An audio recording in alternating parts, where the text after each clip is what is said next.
friends, I'm dressed like a marshmallow because it's like, I don't know, 6 degrees out today. So I have all my layers on.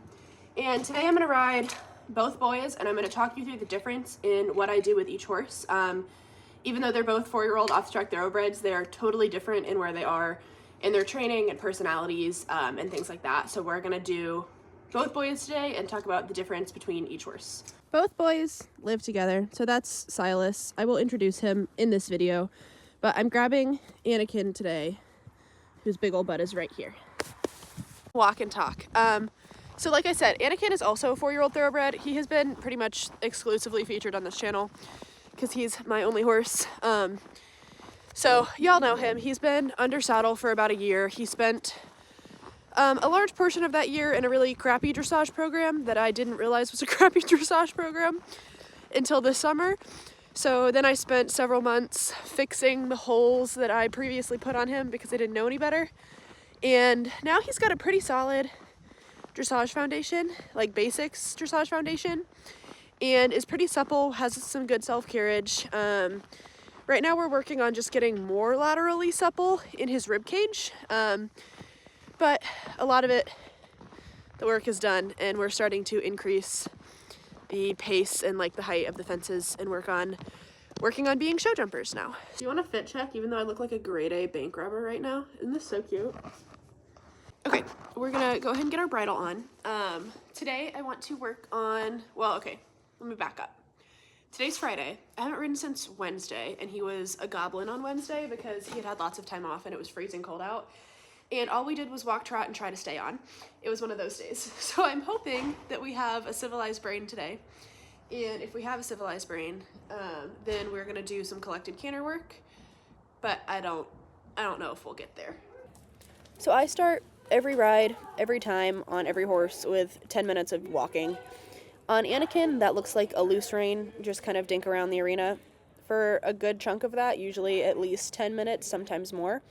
Just to let him stretch his legs, to let him see the ring, and warm up his muscles and his tendons, because I've done a lot of research into just the best way to preserve tendon health, and the data really shows that a long walk warm-up is really beneficial to them. So that's what a lot of this is. He also was spooking pretty hard at the light beam that was hitting along the right side of the arena. For whatever reason, the way that the sun was catching the pole, he found terrifying. So I spent a lot of time just walking him over that, a couple of like different directions and out of different sides so that he got over it. He also is pretty trafficky. That's been not a super fun journey to navigate. I've never had a trafficky horse before, like ever, and the girl that I'm riding with is a good friend of mine, but her horse doesn't steer super well, so he ran up on us a couple of times, and I've actually been riding with her on purpose, intentionally, because he needs to get used to the fact that sometimes horses are going to get closer to him than he wants them to, especially if he's going to be my show horse. So this was a little bit of our warm-up trot. Like I said, he was pretty spooky coming in. The vibes were on the floor, so I was just trying to let him see the world in a way that wasn't terrifying and upsetting to him.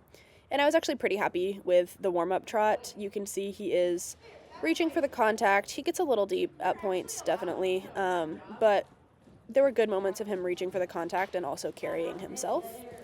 So a lot of work that we're doing right now is self-carriage in the trot. Like, you're not going to pull on me. I'm not going to pull on you. We're just going to carry yourself and use your body and push from behind. So we do a lot of transitions to get him supple. I've just been working really hard on correct engagement and self-carriage. I was really happy with the way that he was moving in this moment. I wish that the camera hadn't cut off that corner because I really liked it. But when we cut across the middle here, I was also really happy with that. Overall, I do feel like he's developing so well. I wish that I had given a little bit more pace here. I felt like we were kind of a touch behind the leg, but that's okay. I was really happy with a couple of those moments. You can see he gets a tiny bit grabby in certain spots, but he comes back well, which is improvement over what it used to be. I also was not riding with a whip because I sometimes get a little too reliant on the whip, that I just go right for it before I use my leg aids, which also isn't good. So I need to work on getting him a little bit hotter off my leg and responding a little bit better, because sometimes he just doesn't care because I have trained him with the whip almost a little bit too much. But I was really happy with the way that he was looking. Just in the warm-up trot, I could have asked for a little bit more things here and there, but I didn't, and that's okay. Yeah, I like this diagonal. I really felt like he was pushing from behind. It's hard to tell because he has a quarter sheet on, obviously, but he was engaging his hindquarters really well. And then I changed directions, and suddenly the light was scary because it was coming out of a different eyeball. We had a couple good like quarter laps, and then I pushed into the scary corner that is in that top right, and we kind of argued a little bit, but that's okay. I was really happy with it for now. And for your viewing pleasures, here's a fun little baby moment. We just decided that we weren't going to walk forward because he was scared of his own shadow. That is actually what he's spooking at. You can see him snorting at his own freaking shadow. And we did this for longer than I would care to admit. Anyways, I'm just gonna let you watch this. So the voiceover will be back, but y'all enjoy.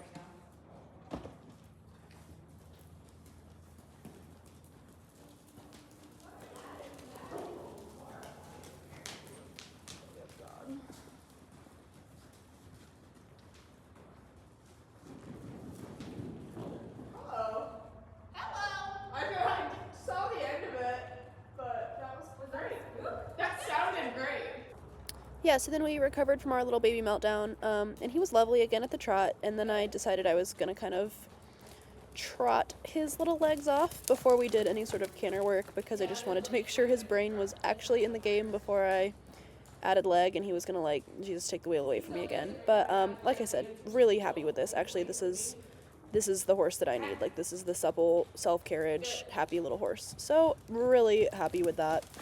And proud of myself that I was able to ride through the shenanigans to get there. So, oh, there we go, we're back. Yeah, really happy with this. I made him trot over the pole that he was scared of a couple times just because it was ridiculous. And it's cool to see him building confidence throughout the ride, because you can see he's pretty chill now and pretty not scared of anything, because we're really, like, developing that partnership, which is awesome, and I was really, really happy with that and proud of it. Wish I hadn't grabbed my inside rein there, but that's okay. That is something I am still working on getting better at. And at some point in this video, I canter. I think I wait until she leaves the ring, but, yeah. Oh, we're just changing directions. Okay.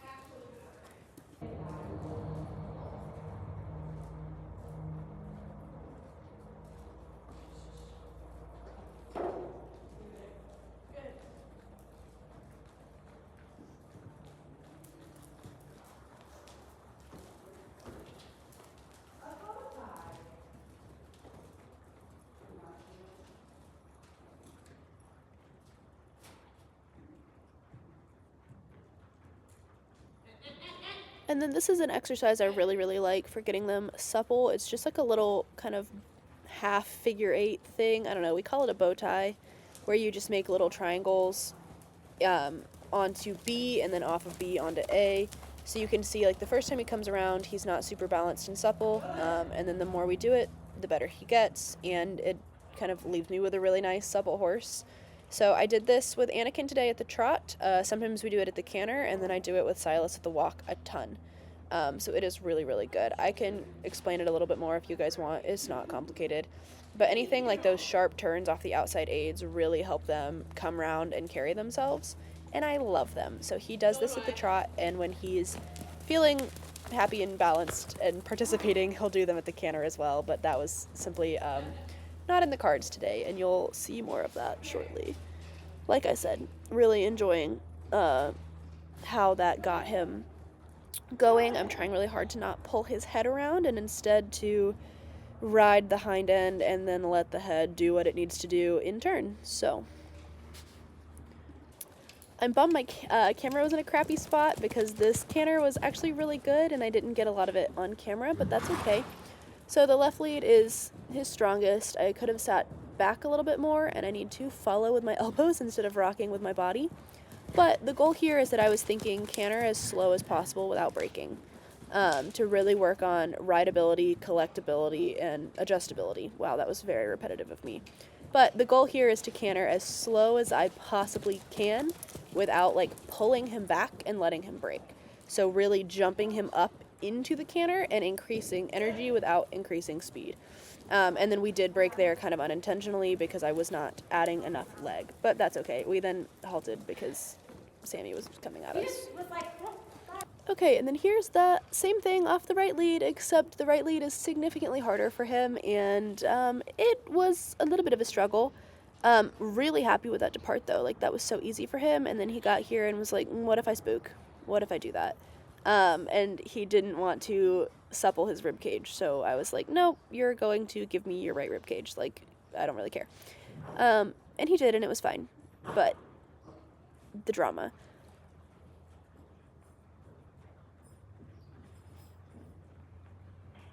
And then sometimes after that first right lead canter, he's like, oh, this is what we're doing now. And then I have to be like, no, we're not doing that right now. Like, you have to wait for me. And he gets a little canter happy and excitable. But it's nothing bad. It's just baby 4-year-old things. Again, I really wish that my camera were in a better spot because I really enjoyed a lot of the work we were doing. And you can't see any of it because that was so good. Also, here he's getting really like flatteny with his ribcage.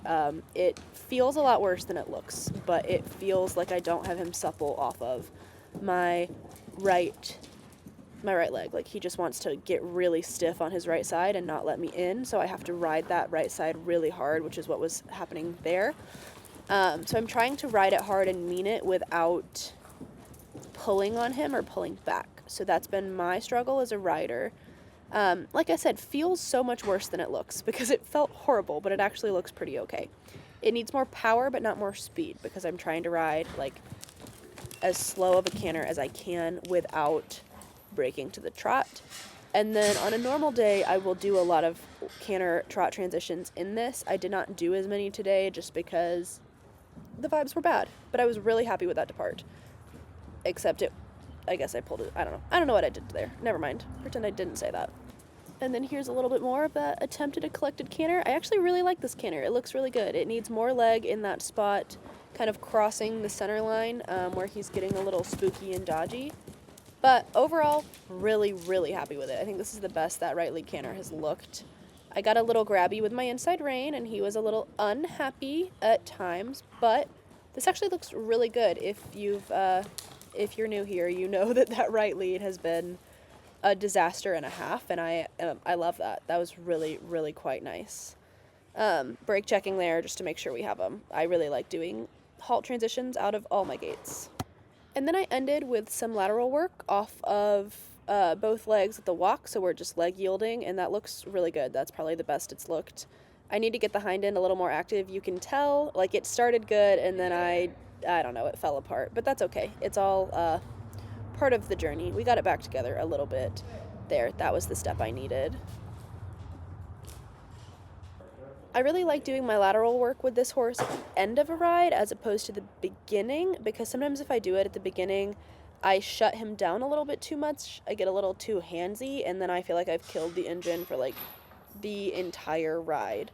So I like to throw it at the end to kind of remind him of those things after we've worked on them at all of our gaits. And then I did it again off of the same aids. I need to slow the hind, or like activate the hind end, slow the left shoulder a little bit. Here I shut him down too much, like I was just talking about, and he was like, what if I just go nowhere? So I have to remind myself to not get grabby and hangy with the rein, because then he'll just shocking right, plant his feet, and go nowhere. But that's getting a lot better, and it's really improving in all other aspects of the ride. And I've been really happy with it, so I just have to remember to not shut him down. I don't think I'm doing anything in this clip. Yeah, no, we're just walking. Okay, I had a really good ride on Anakin. It was simultaneously better and worse than I expected it to be. I kind of expected some more nonsense just because this is like his first real winter. Like, obviously he was here last winter, but he was very unfit because he was 3 and straight off the track and straight off of stall rest. So he was very unfit. So he like didn't have the muscle or the confidence to be fresh. And so this is like kind of me getting to know what a fresh version of Anakin in the winter looks like, just because I didn't really have that last year. I got to work on some of the stuff I wanted to work on, but not really in the way that I wanted to. I set some poles to do like collected canter work across poles and changing like adjustability, rideability from like 6 strides to 5 to 4 and like play with that. Except then he decided that we couldn't listen to leg at the canter and we couldn't canter without locking my right side and like completely shutting his right rib cage out to me. So I just spent a lot of time in the canter, especially the right lead canter, suppling his right side. And it went well. We ended on a really good note. And it's also really cool to see how quickly and easily he's like, here's my right lead, because honestly, even it's November, like 3 months ago? Yeah, 3 months ago, we literally did not have a right lead, and I cried about his right lead for like hours every time I rode. So we're making progress. I felt like I was riding a little bit, oh, there's my hair tie that broke while I was riding. I felt like I was riding a little bit handsier than normal, but I also feel like I'm at a place where like he does know what's expected of him, and if I use a light aid and he doesn't respond, like it is okay for me to accelerate that aid, but we'll see how that continues to progress. Overall, super happy with it. Okay, now I have Silas, who is also a 4-year-old off the track thoroughbred, but he just left the track in July, so it's been 6 months. He was let down for a long time because he had some injuries and colic surgery. So he's got a big old belly that I will show you when I take his blanket off. Hold please, we're running into other horses. So this horse is not mine. He belongs to my barn owner. His jockey club name is Soybean Man, and he came from similar, like my connections for Anakin are also who helped source him. So he belonged to a friend of Anakin's connections. And he's starting his post-track life and is eventually going to be a lesson horse. I'm being dragged, hold on. Hi, buddy. He's really cute and really sweet. So, go boy. He's pretty, like, incredibly green, actually. He is going to be my 2025 retired racehorse project horse, my hopeful. So we're starting his training now. He's just been hanging out for a little bit, doing some groundwork, getting to know the world. I've only ridden him a handful of times. I will include videos of the first time I rode him, which was honestly only like a month and a half ago, even though it looks like it was the middle of summer. I think I've only ridden him 3 times. And he knows very little, but he tries really hard to be a good boy. Yeah, he doesn't have brakes. So today our goals are going to be to not spook and spin like a lunatic, like Anakin did a little bit today, to be calm, to be brave, and to be straight. So really my big goals with him right now, what we're working on is calm, forward, and straight at the walk, maybe at the trot, and also brakes. Can we stop? Can we go forward? Can we steer? So very different goals than with Anakin. Oh my God! You're so cute! Can you not get over, Dum Dum? It's so small. Oh, he's a little baby. You just rolled in Anakin's pee also. Thank you. I love the face shape. Oh, look. Why are you standing like that? Well, you said that to me. That's so cute. Are you going to do it again? Here we go. He's got to roll on the other side. Yeah. Make it even.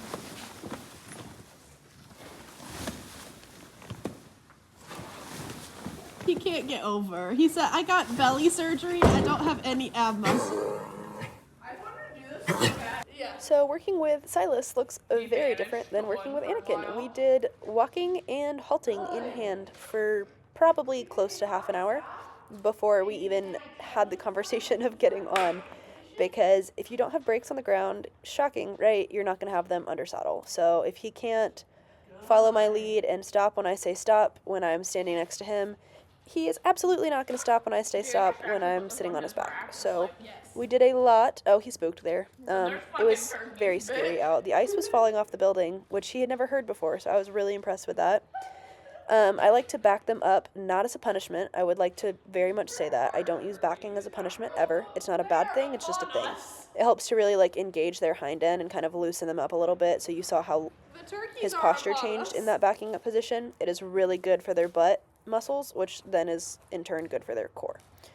So we just did a lot of walking and halting.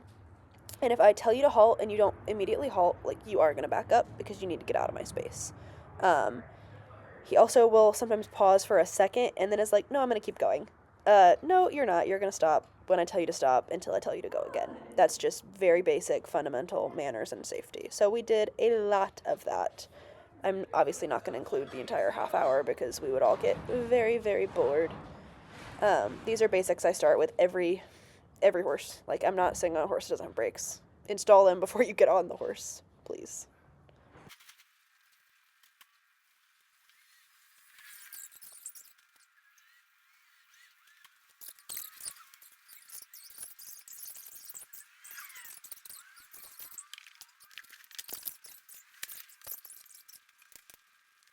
I'm also going to edit this down for the sake of not boring the crap out of everyone involved, but we also spent, after we did 20 minutes, 30 minutes of halting and walking, we spent 20 to 30 minutes, maybe not that long, maybe 15 minutes, at the mounting block, because someone was feeling himself after having a couple weeks of not really working, and decided that this corner was terrifying, this mounting block was terrifying, and that we were going to run away from it. So we spent a lot of time there today. So sometimes with baby horses, this is a lot of what it looks like. It's just spending a lot of times in preschool, and that was what we did today. So, and then I got on and off a couple of times because he was a little fresh still every time I would swing a leg over, and I was like, no, we're gonna work that out right now. So I got off, went back, did it again. Got off, went back, did it again. Because I wanted to make sure we have solidified that we understand how to stand at the mounting block and be civilized.